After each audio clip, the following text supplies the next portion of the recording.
ভাইরে ভাই, একদম তেল ছাড়া এমন নরম, এমন তুলতুলে আর এত মজাদার সকালের নাস্তা যে বাড়িতেই বানানো যায়, না দেখলে সত্যিই বিশ্বাস করবেন না।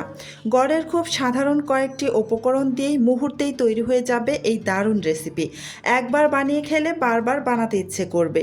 সকালের নাস্তা, বিকেলের টিফিন কিংবা বাচ্চাদের জন্যও এটি দারুণ একটি আইডিয়া। তাই রেসিপির কোনো ধাপ মিস করবেন না। পুরো ভিডিওটি শেষ পর্যন্ত অবশ্যই দেখুন। একটি ছোট বাটিতে আমি 1/3 কাপের মতো গরম পানি নিয়ে নিয়েছি। এই পানিটা এমন গরম হতে হবে যেন একটি আঙ্গুল ডুবালে সহ্য করতে পারেন। এবার এখানে দিয়ে দিব চিনি 1 টেবিল চামচ পরিমাণ। এটা হচ্ছে হাফ টেবিলের চামচ, তাই এখানে আমি দুইবার দিয়ে দিলাম। দুইবার দিয়ে আমার 1 টেবিল চামচ পরিমাণ চিনি দেওয়া হয়েছে। আর দিয়ে দিলাম হাফ চা চামচ পরিমাণ ইস্ট। তারপর নাড়াচাড়া করে ভালো করে মিশিয়ে নিচ্ছি।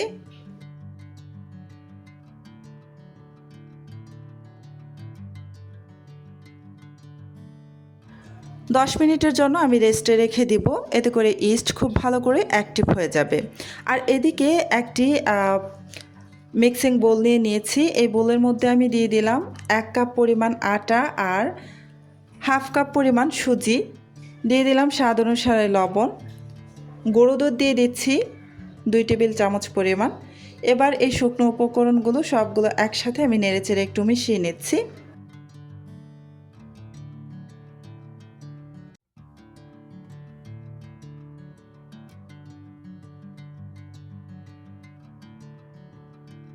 নেড়ে মিশিয়ে নেওয়ার পর এখানে আমি 3 চা চামচ পরিমাণ কনডেন্স মিল্ক দিয়ে দিচ্ছি।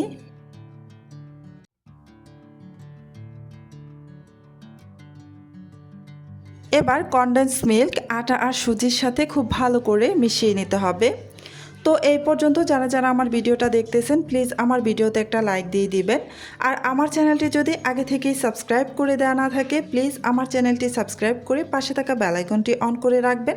এতে করে যখন আমি নতুন নতুন রেসিপির ভিডিও আপলোড করব, তখন সাথে সাথে আপনার ওখানে নোটিফিকেশন পৌঁছে যাবে।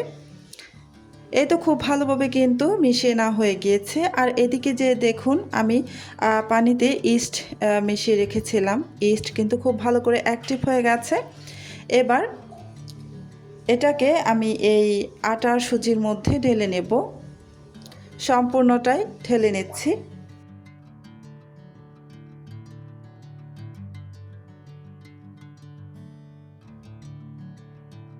ইস্ট মিশ্রিত পানিটা দেওয়ার পর খুব ভালো করে একটু মেখে নেব প্রথমে।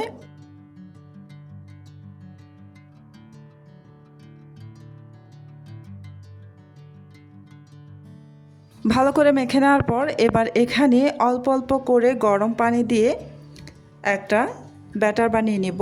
একদম ঘন একটা ব্যাটার বানিয়ে নেব।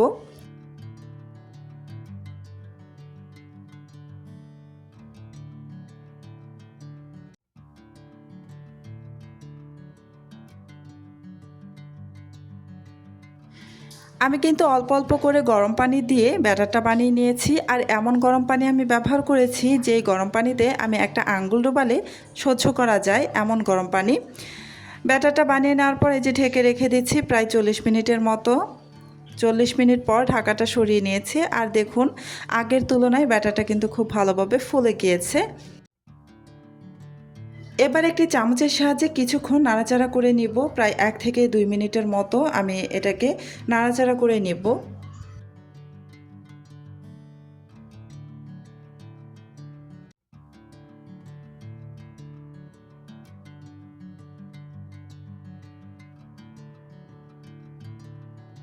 ব্যাটারটা কিন্তু একদম পারফেক্টভাবে আমার রেডি হয়ে গিয়েছে। আর ঘনত্বটা দেখে নিশ্চয়ই বুঝতেই পেরেছেন আমি কেমন ঘনত্বটা রেখেছি। এই যে চুলায় চলে আসলাম এই নাস্তাটা বানানোর জন্য। চুলায় আমি একটা গর্তযুক্ত একটা প্যান বসিয়ে দিয়েছি। প্যানটা কিন্তু আমি ভালোভাবে গরম করে তারপর এখানে একটি চামচের সাহায্যে 1 চামচ পরিমাণ ব্যাটার দিয়ে দিলাম। তো এই প্যানের মধ্যে আমি সামান্য একটু তেল দিয়ে তেল ব্রাশ করে নিয়েছিলাম। তো আর এখানে তেল লাগবে না, তেল ছাড়াই কিন্তু এই নাস্তাটা বানিয়ে নিতে পারবেন। এবার 2 মিনিটের মতো আমি অপেক্ষা করব। এই যে চুলার আঁচ কিন্তু একদমই লো আছে থাকবে। তারপরে যে 2 মিনিট পর ঢাকাটা সরিয়ে নিয়ে দেখতেই পাচ্ছেন কত সুন্দরভাবে ফুলকো নাস্তা তৈরি হয়ে গেছে। তো এটাকে আমি নামিয়ে নিচ্ছি। সেম প্রসেসে আমি আপনাদের আরও একটি নাস্তা বানিয়ে দেখিয়ে দিচ্ছি। আমি আরও 1 চামচ পরিমাণ ব্যাটার এখানে দিয়ে ঢাকনা দিয়ে ঢেকে দিয়েছিলাম। প্রায় 2 থেকে আড়াই মিনিট পর্যন্ত সময় লেগেছিল। এই নাস্তাটাও কিন্তু হয়ে গেছে। আর চুলার আঁচ কিন্তু একদম লো আঁচে রেখে কিন্তু নাস্তাটা বানাতে হবে। আর প্রথমে যখন নাস্তাটা বানাবেন, ব্যাটারটা দেবেন এই প্যানের মধ্যে, তখন কিন্তু প্যানটাকে খুব ভালো করে গরম করে তারপর কিন্তু দিতে হবে। আর যখন ব্যাটারটা দিবেন তখন কিন্তু চুলার আঁচ একদমই লোতে রেখে তারপর কিন্তু এই নাস্তাটা বানিয়ে নেবেন। এই তো ফাইনালি আমার নাস্তাগুলো বানানো হয়ে গিয়েছে।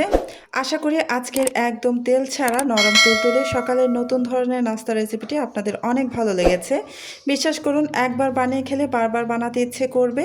গরম গরম 1 কাপ দুধ চা বা কফির সঙ্গে, কিংবা মধু, খেজুরের গুড় অথবা সামান্য কনডেন্স মিল্ক দিয়ে খেলে এর স্বাদ হবে আরও অসাধারণ। তো আজকে এ পর্যন্তই। আল্লাহ হাফেজ।